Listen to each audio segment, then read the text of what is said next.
रणरंगधीरं राजीवनेत्रं रघुवंशनाथं लोकाभिरामं रणरंगधीरं राजीवनेत्रं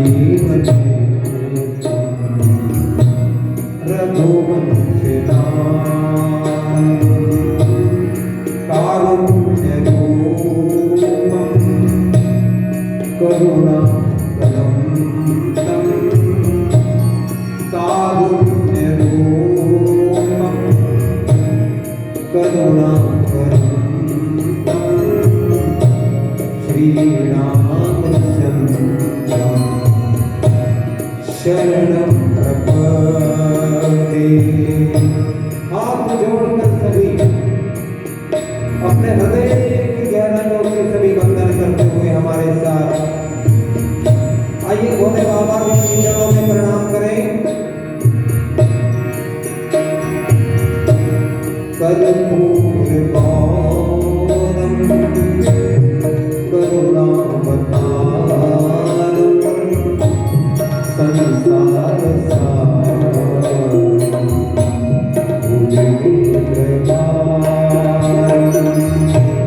सदा वसंतम हृदयारविंदे नमः नमामि सहितं नमामि। बड़े भाव से भोले बाबा के श्री चरणों का ध्यान किया। आइए हनुमान जी महाराज के श्री चरणों में हमारे साथ हाजिरी लगाएं। अपने हाथ जोड़िए, ठाकुर के श्री चरणों का ध्यान करें हमारे साथ।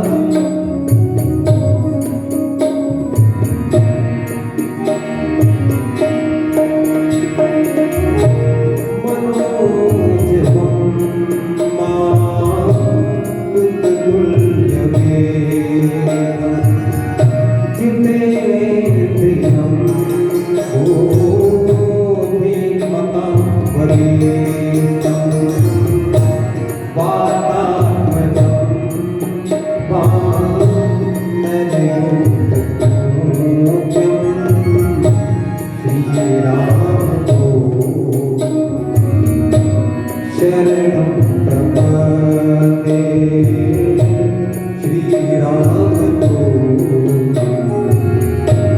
शरणं प्रपद्ये। सीताराम राम राम सीताराम राम राम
राघवेंद्र सरकार के सुंदर जो नेत्र हैं उनको उनकी मां राजीव नयन कहकर बुलाती हैं। उन नयनों का ध्यान करें हमारे साथ।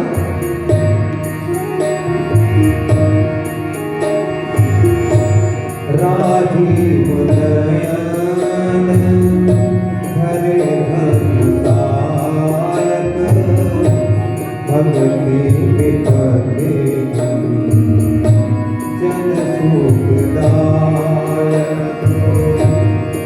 इसके बाद बाबा ने सबसे पहले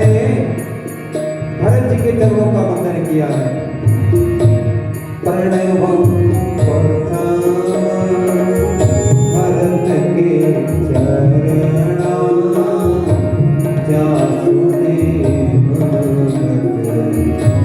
जाई न मरना बंदौ लक्ष्मण पद जल जाता शीतल सुमन भगत सुखदाता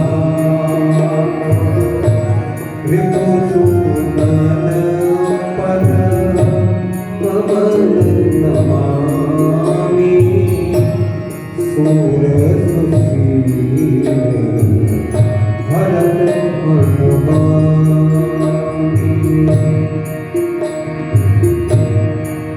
सीताराम राम राम सीताराम राम राम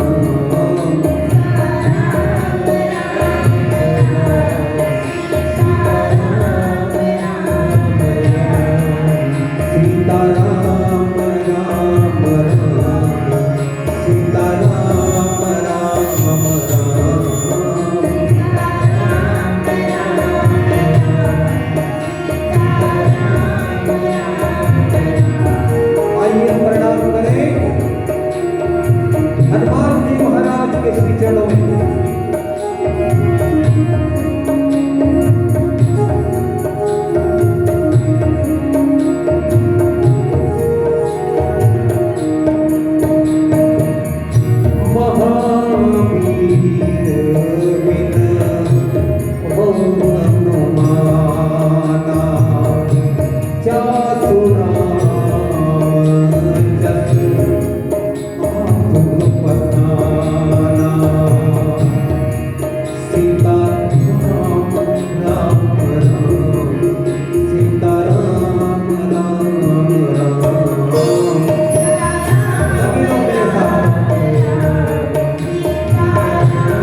अपना प्रणाम हमने किया। और जैसा कि आप जानते हैं,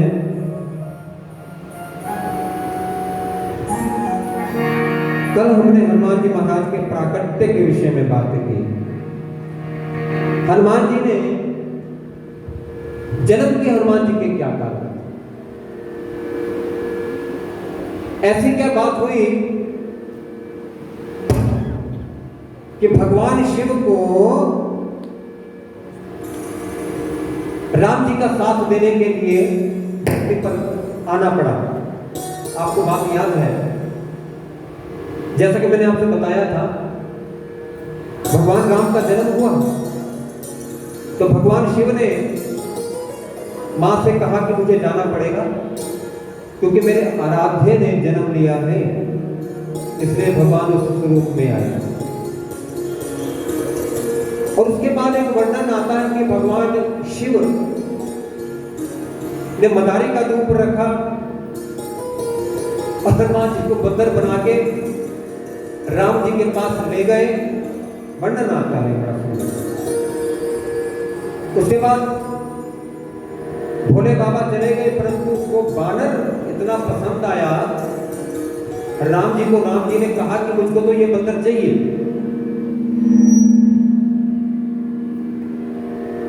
तो अब राजा के पुत्र कोई चीज मांगे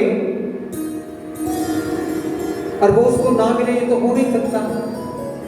तो राजा दशरथ ने कहा, अरे बाबा, मदारी बाबा आपने जाना तो आप जाइए, परंतु इस बंदर को हमको देके जाइए। अब एक बात बताएं, जो चीज शिव जी चाहते थे वो उनके रुद्रावतार यानी हनुमान जी हुए। हनुमान जी राम जी के पास रहे, उनके साथ उनको खूब नाच दिखाकर उन्होंने उनका दिल प्रसन्न किया, खेल किया। परंतु उसके बाद भगवान ने आगे की लीला करनी थी, इसलिए भगवान ने एक दिन हनुमान जी को बुलाया और कहा, हनुमान, हम तो दोनों लीला कर रहे हैं, तो मैं तो जानता हूं तू कौन है, तू भी जानता है मैं, तो ऐसा कर, यहां से निकल के जाओ सीधा और सुग्रीव के पास जाओ, बाली के पास जाओ। तो यहां से हम आपको सीधा वर्णन लेकर चलते हैं। हनुमान जी महाराज के उस समय की बात करते हैं। आप अपने मन के अंदर कल्पना कीजिए कि हनुमान जी महाराज और राम जी की पूरी सेना विराजमान है अपने लंका जाने के लिए समुद्र के किनारे पर। और राम जी क्या सोच रहे हैं आप जानते हैं? राम जी के मन में लगातार ये विचार आ रहा है कि हम इस समुद्र को पार कैसे करें। समुद्र के पार जाना है ना, तो लगातार उनके मन में ये विचार आ रहा है कि समुद्र को पार हम कैसे करें। वैसे तो लीला है भगवान की, परंतु हम जैसे लोगों को दिखाना है। तो भगवान बैठे ही और सोच रहे हैं, सबके साथ समस्त सेनापतियों के साथ बैठे हैं, विराजमान हैं और सोच रहे हैं कि इस समुद्र से पार कर। श्रवण करें आप, भगवान ने क्या प्रश्न किया।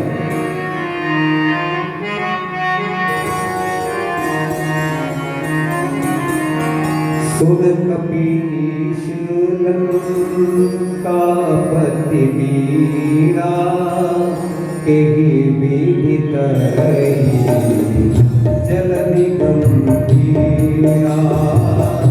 सुन कपीश लंकापति वीरा, केहि विदित रही जलधि गंभीरा।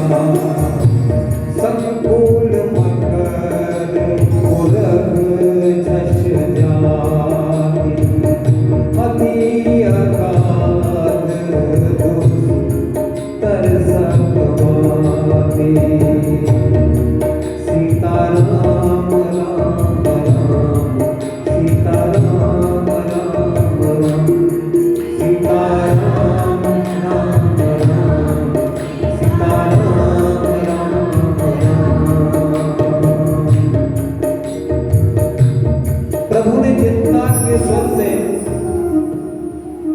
चिंता के भाव से पहले सुग्रीव जी से पूछा,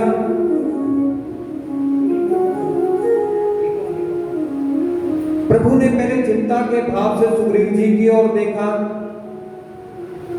हे कपीश, कपियों के ईश, ईश मने कपियों के स्वामी। अब कपियों का स्वामी कौन है? सुग्रीव, क्योंकि बाली अवध हो चुका। अब कपीश कौन है? सुग्रीव है। इसलिए कहा हे कपीश, हे वानरों के स्वामी सुग्रीव। फिर भगवान ने लंकापति विभीषण की ओर देखा। अब आप कहेंगे लंकापति तो रावण है। लंकापति कौन? रावण। परंतु भगवान ने कहा हे लंकापति, अब देखिए भगवान ने कहा है तो कुछ सोच के ही कहा होगा ना। जब भगवान ने विभीषण को लंकापति कहकर बुलाया, इसका मतलब बना दिया। इसका मतलब ना आप जानते हैं, इसका मतलब उन्होंने अपने मन के अंदर विभीषण को लंका का राज्य दे दिया। और जो राम जी ने एक बार दे दिया ना, तो उसको कोई वापस नहीं कर सकता। तो उन्होंने विभीषण की ओर देख के कहा हे लंकापति, और फिर उन्होंने ना बीरा शब्द कहा। बीरा, बीरा क्या कहा उन्होंने?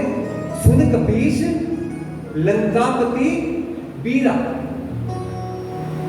अब ये बीरा किसके लिए आया? बीरा शब्द भी आया ना, लंकापति भी आया, पर ये बीरा शब्द किसके लिए आया? देखिए क्या कहा उन्होंने? हनुमान जी की ओर देख के कहा हे वीर हनुमान। बाबा कहते हैं कि उन्होंने 110% हनुमान जी के लिए कहा, क्योंकि कहा कि ही विधि तरिए जल्दी गंभीरा, इतना गहरा सागर हम कैसे कैसे तक इसको पार कर पाएंगे। और भगवान ने कहा बीरा शब्द हनुमान जी के लिए आया। और भगवान ने एक बात और कही, संकुल मकर उरग झस जाती। इसके अंदर तो बहुत बहुत जीव जंतु, कितने बड़े बड़े मगरमच्छ हैं, इतनी इतनी बड़ी मछलियां हैं कि प्रभु सबको निगल जाए। तो एक बात बताएं, इसको हम पार कैसे पा सकते? परंतु यहां पे एक बड़ा प्रश्न भी उठता है, जिसका नाम ही तारनहारा है। अब राम जी का नाम क्या? तारनहारा। हमको इस भवसागर रूपी से पार कौन कर सकता? भगवान राम कर सकता। अच्छा, वही भगवान राम एक छोटे से समुद्र को देखकर डर गए और सबसे पूछ रहे हैं कि बात बताएं भाई साहब, हम इस समुद्र के पार कैसे जा सकते हैं? जिसका काम भवसागर पार करना हो, उसको ये सामान्य सागर पार करने के लिए देखिए कितनी कष्ट हो रहा है, कितनी चिंता का सामना करना पड़ रहा है। परंतु संत क्या कहते हैं कि ये तो बाबा की एक लीला का दृश्य है। बाबा कहते हैं कि राम जी तो ये लीला करके दिखा रहे हैं, और उसी प्रकार से हनुमान जी भी लीला करके दिखा रहे हैं। राम जी लीला करके दिखा रहे हैं। सच तो यह है कि भगवान ना ये प्रश्न कि हम इस सागर से पार कैसे होंगे, ये प्रश्न ना हम सब के लिए शायद कि हम इस भवसागर के समुद्र से पार कैसे होंगे।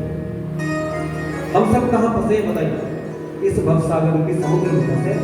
तो शायद भगवान ने ये प्रश्न ये करके किया है कि हम सब इस भवसागर में डूबे हैं, तो इस भवसागर से हम पार कैसे होंगे। तो भगवान ने सबकी ओर देखा और सबके अपने अपने बुद्धि के अनुसार सबने कहा। जितने सेनापति थे, लंकापति थे, विभीषण जी थे, सुग्रीव जी थे, सबने अपने अपने दिमाग से भगवान को समझाया और कहा कि हे प्रभु देखिए एक बात बताएं। भगवान एक बात मानिए हमारी, ये जो समुद्र है ना, ये आपका कुल गुरु है। तो आप एक काम करें, हाथ जोड़कर इसकी विनती कीजिए, तो आपकी विनती को ये सागर स्वीकार कर लेगा और आपको रास्ता दे देगा। आप क्या कीजिए, इसकी विनती कीजिए, सागर की हाथ जोड़कर विनती कीजिए, तो सागर आपको रास्ता दे देगा। अब देखिए ये बात ना सबको अच्छी लगी। सबने कहा ठीक है जी, बड़ी अच्छी बात है, हम सागर की विनती करेंगे, सागर हमको रास्ता दे देगा, हम निकल जाएंगे। परंतु ये बात एक व्यक्ति को अच्छी नहीं लगी। किसको नहीं लगी बताइए? लक्ष्मण जी को अच्छी नहीं लगी। लक्ष्मण जी ने कहा महाराज क्या बात करते हो राम जी आप, हैं? देव देव आलसी पुकारा, मतलब मुझे दे दो ये प्रार्थना, बताओ कौन लोग करते हैं? जो आलसी लोग, जो कायर होते हैं। प्रभु आप तो क्षत्रिय कुल शिरोमणि हो, आपको मांगना शोभा, आपको मांगना शोभा देता है। अरे आपका अनुसरण तो पूरा क्षत्रिय कुल करता है, आप रघुकुल के शिरोमणि हैं, आप मांगेंगे प्रभु? ये तो आपकी अनादर हो जाएगा। मांगना नहीं। आपने क्या करना जानते हैं? आपके तरकश में बड़े बड़े मांगना करो। आपके तरकश में तो ऐसे ऐसे अग्निबाण हैं जो एक चल जाए तो ऐसा सागर तो क्या प्रभु पूरा ब्रह्मांड को सुखा दे। और आप क्या करते हैं? आप इस बात की कामना करते हैं कि हम हाथ जोड़ें और इस सागर हमको रास्ता दे। बाण चढ़ाइए प्रभु, मेरे राम मुस्कुराए, मेरे ठाकुर मुस्कुराए हैं। और देखिए बड़ी यहां पे राम जी बड़ी मुश्किल में फंसे। मुश्किल में क्यों फंसे हैं? क्योंकि देखिए ना, विभीषण की बात काटी नहीं जा सकती, सुग्रीव की बात काटी नहीं जा सकती कि हाथ जोड़ के विनती करो। और दूसरी बात, लक्ष्मण जैसे प्यारे भाई को डांटा नहीं जा सकता। अब राम जी उसको डांटेंगे थोड़े ना, कि डांटेंगे? राम जी उसको डांट नहीं सकते और विभीषण को मना नहीं कर सकते। भगवान फंस गए। अब इसलिए भगवान ने क्या कहा? मुस्कुराकर जामवंत जी की ओर। जामवंत जी उस सेना में सबसे अधिक बुद्धिमान थे, वृद्ध थे, बूढ़े थे। हमारे संतों ने कहा है कि जब भी आप किसी मुश्किल में फंस जाएं, किसी दिक्कत में आ जाएं, तो आपने क्या काम करना है जानते हैं? आपने वृद्धों से सलाह लें, क्योंकि युवाओं के अंदर जोश हो सकता है, परंतु वृद्धों के अंदर होश होता है। जोश कई बार आपका नुकसान कर सकता है, परंतु वृद्धों का अनुभव होता है कभी व्यर्थ नहीं जाता। एक बार की बात बताएं, बड़े सारे इंजीनियर लोग थे और वो लोग मिलकर एक ऐसी पाइप थी, पाइप, इंजीनियर लोग थे, बड़े बड़े डिग्रियों वाले इंजीनियर। एक ऐसी पाइप थी जो टेढ़ी पाइप थी, टेढ़ी पाइप। उसके अंदर जो छेद था, उसके अंदर से किसी धागा निकालने का प्रयास करते थे। धागा जैसे पाइप है बहुत लंबी, समझ लीजिए आप, उसमें से एक धागा निकालने का प्रयास कर रहे थे। सारे विफल हो गए क्योंकि टेढ़ी पाइप थी ना, तो जैसे थोड़ा सा धागा डालते थे, धागा मुड़ जाता था। अच्छा, तभी एक बाबा जी आए, वृद्ध बाबा। अब उन्होंने देखा सारे परेशान हैं, उन्होंने कहा अब कैसे काम होगा? बाबा ने कहा कोई भी बड़ी बात नहीं है, कुछ नहीं करना आपने। उन्होंने क्या किया जानते हैं आप? एक चूहिया को पकड़ के ले जा रहे थे, वो धागा ना चूहिया के पूंछ में बांधा, उस धागे को चूहिया के पूंछ में बांधा और उस चूहिया को उस नाली के आगे छोड़ दिया। और उस चूहिया ने ना बड़े आराम से निकल के नाली के दूसरी ओर से निकल। इसलिए कहते हैं कि जो वृद्धों के अंदर जो अनुभव होता है वो कहीं और हो नहीं सकता। तो जब राम जी ने जामवंत से पूछा तो जामवंत जी ने क्या कहा कि प्रभु ऐसा है, आप चिंता मत करें, हमारी सेना में ना नल और नील नामक दो शिल्पी हैं। क्या कहा? शिल्प कर्म जानहि नल नीला। नल और नील क्या जानते हैं? शिल्प का कर्म जानते हैं। तो प्रभु उनकी जिम्मेवारी लगाते, सागर पे बांध बना देंगे, नल और नील सागर पे बांध बना देंगे। आपकी आज्ञा हो तो सेतु पर बांध बनाया जा सकता है, नल नील बना सकते हैं। अच्छा, प्रभु सोच रहे हैं, राम जी सोच रहे हैं, एक बात समझ में नहीं है, 400 कोस समुद्र पे बांध बनाना है और नीचे से कोई सहारा नहीं। बांध तो बनाना है, ठीक है, बन जाएगा, परंतु उसके नीचे सहारा नहीं, तो बताओ कैसे। अब ऐसे समय में प्रभु ने क्या किया जानते हैं? हनुमान जी को और देखा और हनुमान जी मुस्कुराए और हनुमान जी से प्रभु ने पूछा, हनुमान जी अब आप ही बताइए कि अब हम इस समुद्र से पार कैसे जा सकते हैं? अब हनुमान जी ने कहा, जानते हैं क्या प्रभु, मैं आपसे एक बात कह सकता हूं कि केवल और केवल मात्र ऐसे समय में अनुभव ही सहारा हुआ होता है, अनुभव ही प्रमाण हुआ होता है। इसमें तनिक भी निराश होने की बात नहीं है, क्योंकि मेरा अनुभव है, क्योंकि मैं लंका के पार एक बार जाके आ चुका हूं। मेरा अनुभव है, मैं लंका के पार एक बार जाकर आ चुका हूं और मैंने जो पार किया है आप जानते हैं प्रभु, वही अनुभव है। सबने पूछा, हनुमान अब आप अपना अनुभव बताएं, जिस अनुभव से आप गए थे ना उसी अनुभव से हम भी जाए, तो आप अपना अनुभव बताइए, आपका ऐसा क्या अनुभव है? हनुमान जी ने क्या काम जानते हैं? प्रभु मुद्रिका मेरी मुख मांगी, जल भी अचरज नामी। प्रभु मुद्रिका मेरी मुख मांगी, जल भी अचरज नामी। प्रभु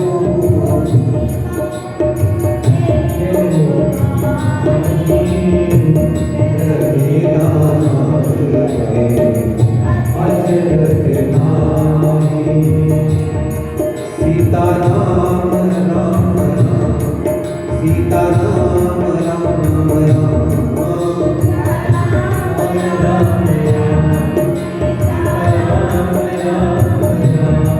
सीता राम राम राम, सीता राम राम राम।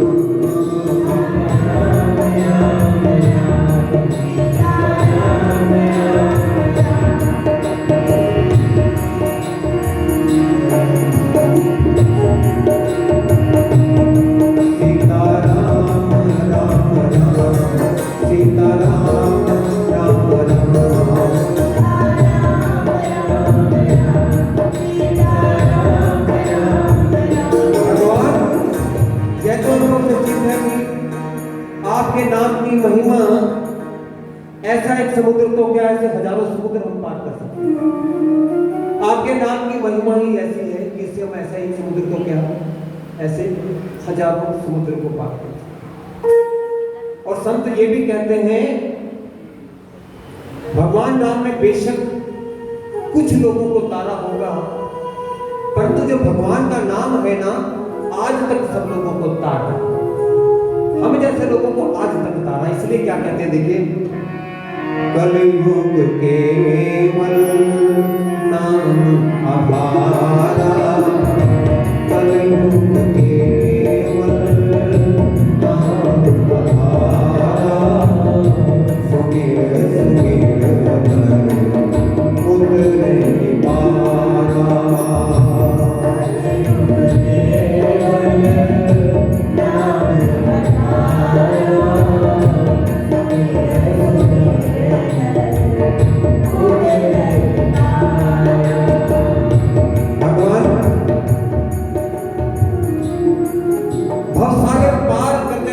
हनुमान जी महाराज के पास।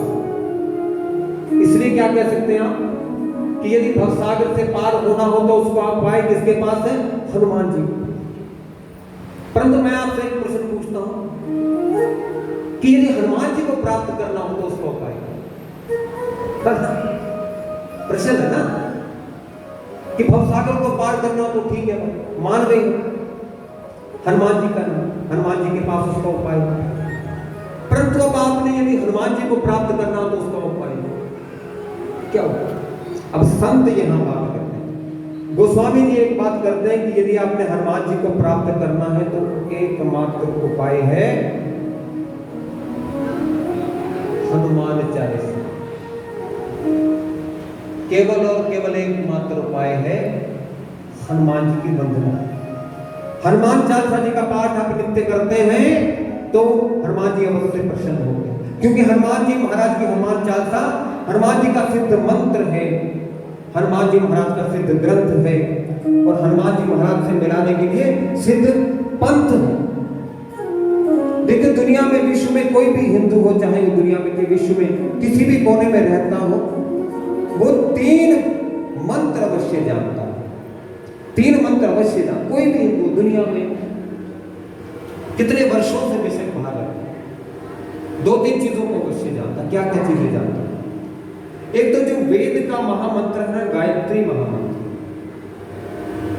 गायत्री मंत्र महामंत्र को हमेशा सब लोग बेशक ना करें, बात मैं वो नहीं कर रहा हूं कि आप करते हैं कि बेशक हम ना करें, परंतु उसको जानते सभी अवश्य, इसे हर हिंदू जानता है।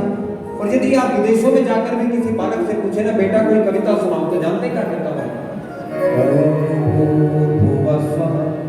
तत्सवितुर्वरेण्यं भर्गो देवस्य धीमहि धियो यो नः प्रचोदयात्। इसको सब जानते, सब सुना देते, सब संसार के सब हिंदू गायत्री मंत्र को जानते हैं, किसी भी उपासना पद्धति का हो, परंतु एक बात सभी हिंदू अवश्य और जानते हैं। क्या जानते हैं? देखिए एक और बात सभी हिंदू जानते हैं। क्या जानते हैं? और आप भी जानते होंगे, मुझे विश्वास है। क्या जानते हैं बताओ? अब जो नहीं जानता है वो मेरे से ताली मत बजाए, जो जानते हैं अवश्य ताली बजाए। इसलिए क्या करें? मंगल भवन अमंगल हारी, मंगल भवन हारी, द्रवण सुंदर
सीता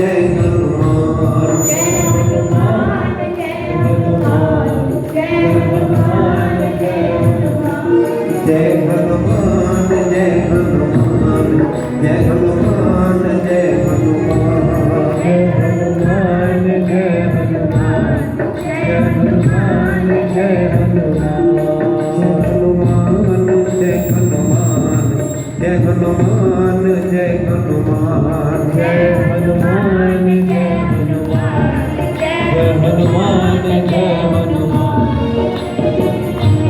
दो बातें हो गई। अब देखिए हनुमान चालीसा जी में बात है। हनुमान चालीसा शुद्ध हो अशुद्ध हो पूर्ण हो अपूर्ण हो, लेकिन प्रत्येक हिंदू हनुमान चालीसा जी को चाहे नास्तिक व्यक्ति भी हो ना, जितना मर्जी नास्तिक व्यक्ति हो ना, पर मुश्किल के समय उसको भी आते तो हनुमान ही आते। और एक बात बोलिए, जब भयंकर खतरा आ जाएगा तब तो सब शांत हो गए, भूत के साथ से निकट नहीं आवे महावीर। जब भैया भूत जो लग गया ना तो घर वाले भी दूर भागेंगे। उस समय कौन काम आता है? केवल हनुमान जी महाराज। उस समय केवल और केवल मात्र हनुमान जी महाराज का। और हनुमान जी महाराज की देखिए महिमा, युद्धों में भी आजकल हनुमान जी महाराज में बहुत अधिक भाव दिखाई देता है। आप मंदिर में जाइए तो केवल और केवल मात्र आपको जवान नहीं, बूढ़े नहीं दिखाई देते। हनुमान जी की पूजा करते आपको बच्चे भी दिखाई देंगे, चालीसा का पाठ करते बच्चे बैठकर चालीसा करते। अच्छा, हनुमान जी को यदि प्राप्त करना है तो हनुमान जी का आपको नित्य आश्रय लेना पड़ेगा। और एक विशेष बात, व्यक्ति की देखिए निधि कोई ना कोई पसंद होती है, रुचि होती है। और हनुमान जी की पसंद क्या है? प्रश्न आता है ना, यदि किसी को पसंद करना हो तो उसकी रुचि वाली बात करें तो उसको अधिक खुश होता है। तो हनुमान जी की रुचि क्या है? तो कहते हैं, बाबा लिखते हैं, रामचरित सुनिबे को रसिया। रामचरित सुनिबे को रसिया, राम जी का नाम लीजिए, राम जी का गुणगान करेंगे तो हनुमान जी की। बाबा क्या कहते हैं? रामचरित सुनिबे को रसिया। हनुमान जी की रुचि है श्री राम नाम का संकीर्तन। इसीलिए हम आपके बीच बीच में ना थोड़ा थोड़ा राम नाम की धुन भी लगा दें, ताकि आप कीर्तन करें और हमारे ठाकुर प्रसन्न हो। राम नाम में प्रभु की बड़ी रुचि है, हनुमान जी की बड़ी रुचि है। वे रामचरित सुनने के रसिया हैं और जब भी सुनते हैं तो भगवान को मंगलमय कथा सुना, भगवान की मंगलमय कथा सुनते हैं। यह हनुमान जी की रुचि का विषय है। और एक बात प्रश्न उठता है कि हमारे भगवान जब सुनते हैं तो क्या सुनते हैं? अच्छा, राम जी जब सुनते हैं तो क्या सुनते हैं? बाबा ने लिखा है कि क्या कहते हैं, देखिए, पवन तनय के चरित सुहाए, पवन तनय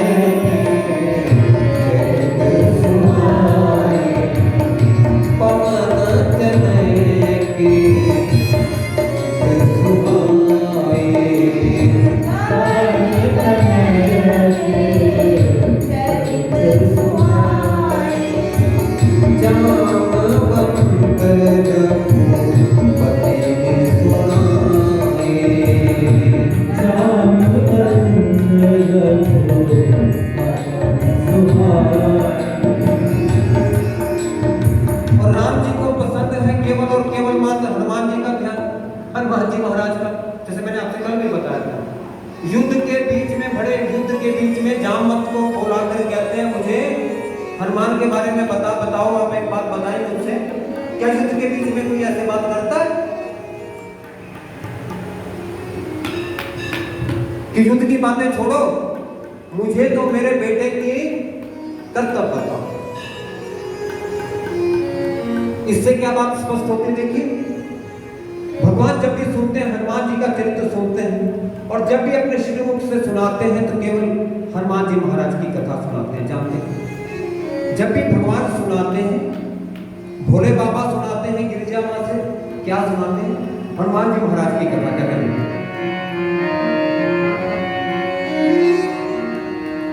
गिरिजा जासु प्रीति से बगाई, गिरिजा जासु प्रीति से बगाई,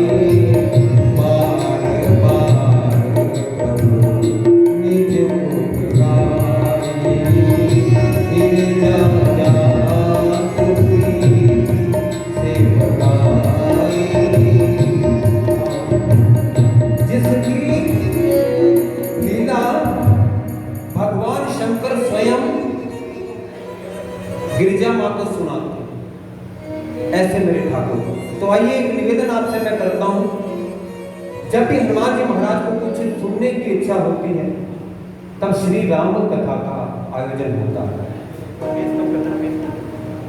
जब भी हनुमान जी का कुछ सुनने की इच्छा होती है तब वहां श्री राम कथा होती है। और जब मेरे राम जी को कुछ सुनने की इच्छा होती है ना, वहां कौन सी कथा होती है? हनुमान कथा। तो ऐसा लगता है कि शायद राम जी को ही अपने भक्त की कथा सुनने की इच्छा रही होगी, इसलिए हम सब ने मिलकर हनुमत चरित्र को यहाँ पे रखने का प्रयास किया।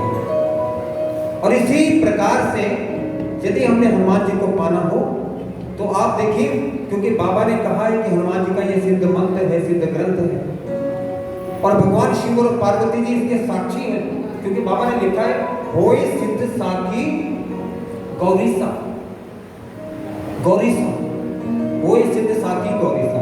हनुमान जी की सिद्धि का एक ग्रंथ है, बड़ा सिद्ध ग्रंथ है।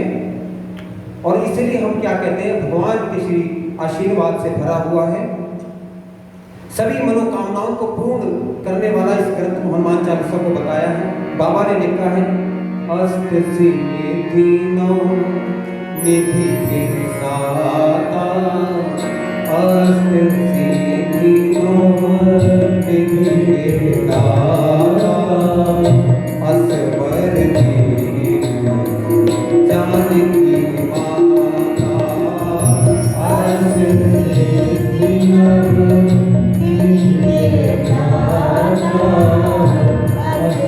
नौ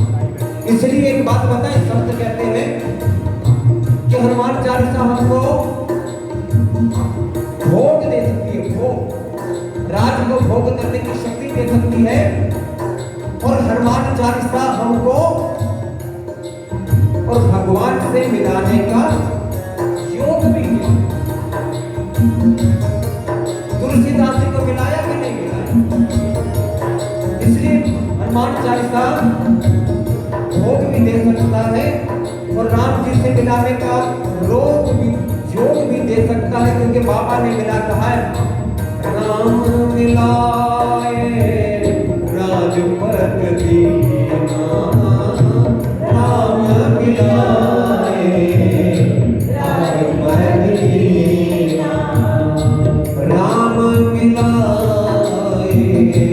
राजपथ दीना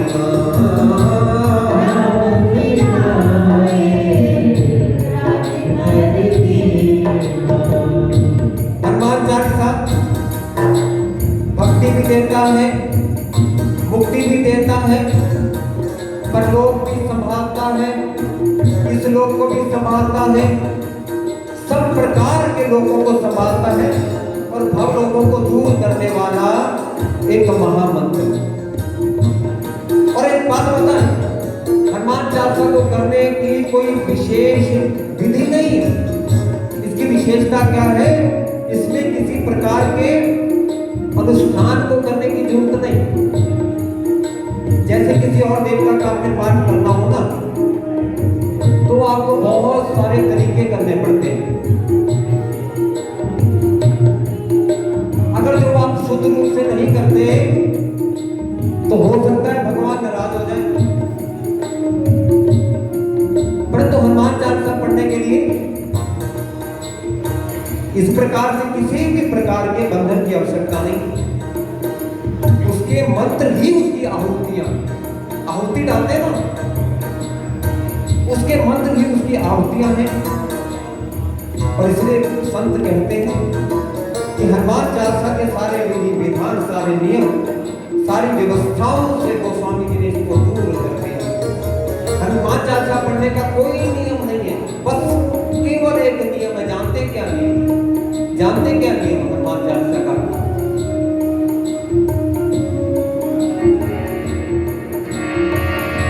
जो यज्ञ पढ़े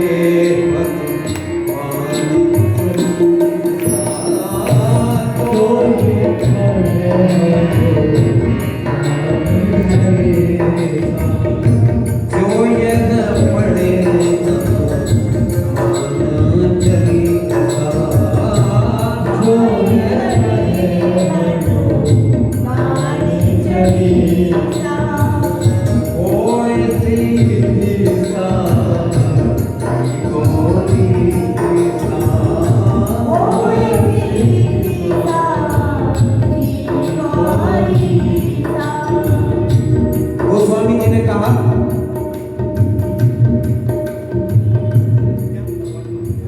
केवल पढ़िए। गोस्वामी जी ने कहा केवल पढ़िए, इसका कोई विधि विधान नहीं है, कोई विधि विधान नहीं। एक ही विधान है, इसको नित्य पढ़ना चाहिए और इसका पठन पाठन कभी छोड़ना नहीं चाहिए। हनुमान चालीसा का एक ही विधान है, इसका पठन पाठन कभी छोड़ना नहीं चाहिए। जैसे हम अखबार पढ़ते हैं ना, कोई बहुत ध्यान भी नहीं देते, जब मर्जी पढ़ते हैं। हनुमान चालीसा जब मर्जी पढ़ी, संत कहते हैं भाई मेरी कोई बात नहीं, मेरी तरफ से कहीं कोई बात नहीं। संत कहते हैं हनुमान चालीसा आप जब मर्जी पढ़िए, सोते पढ़िए, जागते पढ़िए, उठते पढ़िए, बैठते पढ़िए, बच्चा पढ़े, जवान पढ़े, युवक पढ़े, युवती पढ़े, कोई भी पढ़े, कैसे भी पढ़े। अच्छा एक बात बताइए आप, इतनी आसान कोई और मंत्र है? इतना आसान कोई और मंत्र बताइए। इतना आसान कोई और मंत्र नहीं है। इसलिए ये यदि आप इसको पढ़ते हैं किसी भाव से तो 100% भगवान आपके साथ निर्देशित, भगवान इसके साक्षी। और इसके सिवाय किसी और चीज की आपको किसी प्रकार की आवश्यकता नहीं। अच्छा एक विशेषता हनुमान जी की और हनुमान जी की एक विशेषता और है कि देखिए हर देवता आपको हर वस्तु नहीं दे सकता। कि दे सकता? हर देवता आपको हर वस्तु नहीं दे सकता। जैसे एक मंत्रियों का विभाग होता है ना, जो मंत्री जिस विभाग का होता है आपकी मदद वो केवल उसी विभाग की कर सकता है कि नहीं? जो जल आपूर्ति मंत्री पानी के विभाग का जो मंत्री है वो पानी के डिपार्टमेंट में करेगा, जो बिजली वाला मंत्री है वो बिजली की करेगा, है ना। अच्छा, जो पुलिस का विभाग है हमारे अमरीक जी बैठे पीछे, पुलिस का काम है तो अमरीक जी को करना है। अब मैं आपको पुलिस का काम दूंगा भैया तो आप पूरी तरह पुलिस का काम पुलिस वाले, जल विभाग का काम जल के मंत्री। इस प्रकार से क्या कहते हैं, सारे मंत्री केवल अपने अपने विभाग का काम कर सकते हैं, परंतु यदि कोई देवता ऐसा है जो सबके विभाग का काम कर सकता है तो बताइए कौन। यदि कोई देवता ऐसा है जो सबके विभागों का काम कर सकते हो, बताइए कौन है। इसलिए क्या कहते हैं,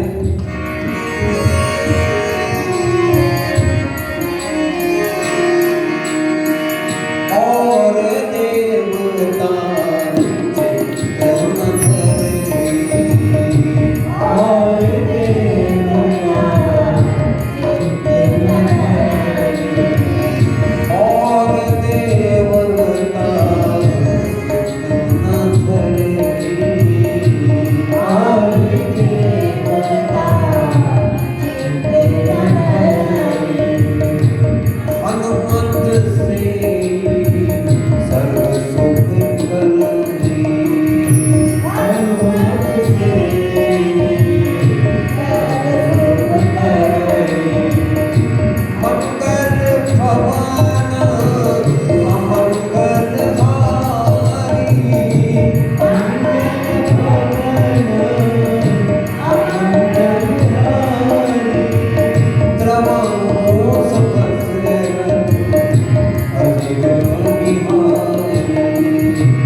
इस प्रकार से ये बात स्पष्ट हो गई